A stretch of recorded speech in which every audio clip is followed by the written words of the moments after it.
If you found that this election is increasing your anxiety, that may be more than a sign of the times. It could be the result of a conscious political strategy to scare you into a point of view.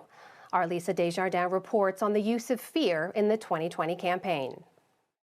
Beneath the 2020 fight, an aggressive undercurrent. No one will be safe in Biden's America.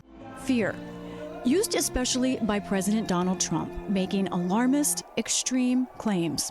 No city, town, or suburb will be safe. It's tremendous violence. If you want to save democracy from the mob, then you must vote. But the president is not alone. I remember seeing those neo-Nazis and Klansmen and white supremacists coming out of fields with lighted torches, veins bulging, spewing. There is near pervasive talk of threats to your community, your race, to you. What does all this use of fear do? What does it mean to voters? We asked on social media and thousands of people responded. They surprised us with the intensity of their fears related to this election.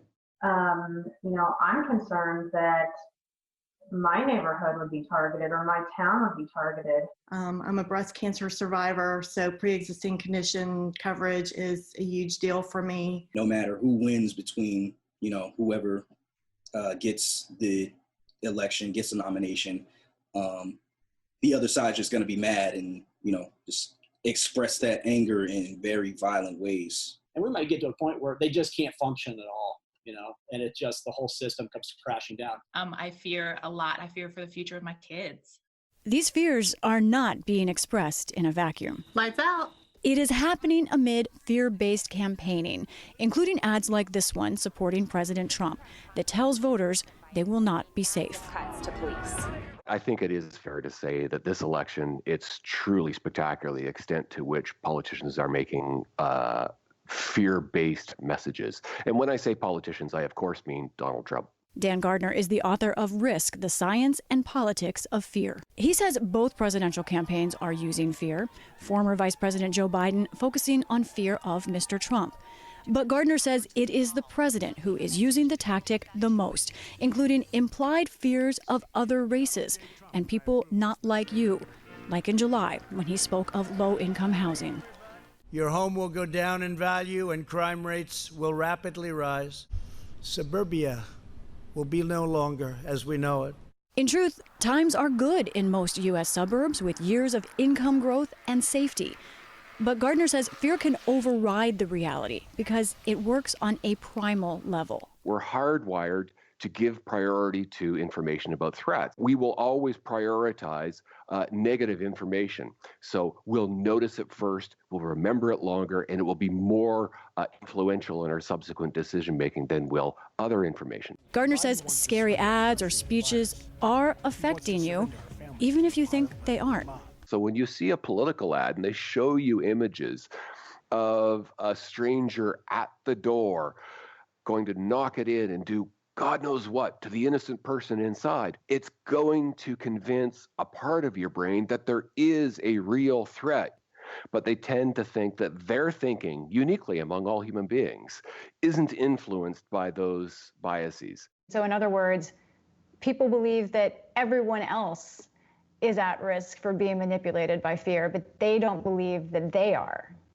Exactly. The fear-based ads are many, like this one from Biden's campaign. If Donald Trump gets rid of our healthcare law, my son won't be protected. And this from President Trump's campaign. You have reached the 911 police emergency line. Due to defunding of the police department, we're sorry, but no one is here to take your call. To some, ads like that about a world where police have no funding are manipulative and false. But to others, they are important and effective. It was just on target and one of the best ads I've seen in a long time. Kim Alfano is a Republican strategist and ad maker.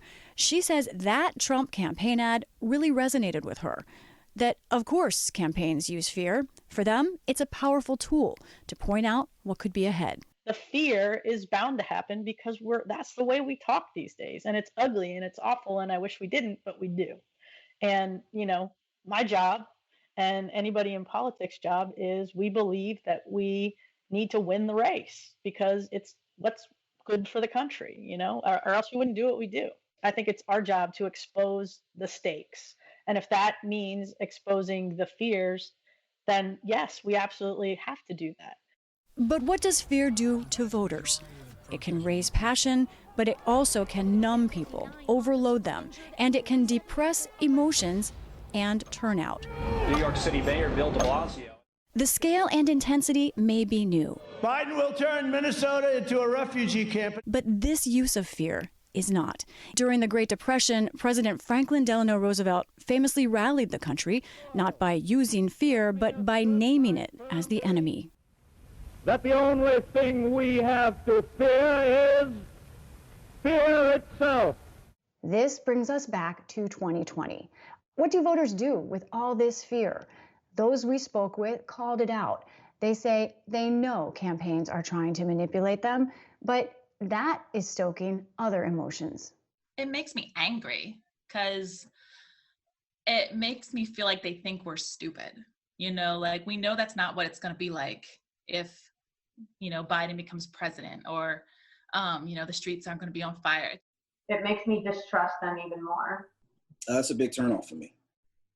Huge turnoff. I think that instead of focusing on solutions, they're just focusing on the problem.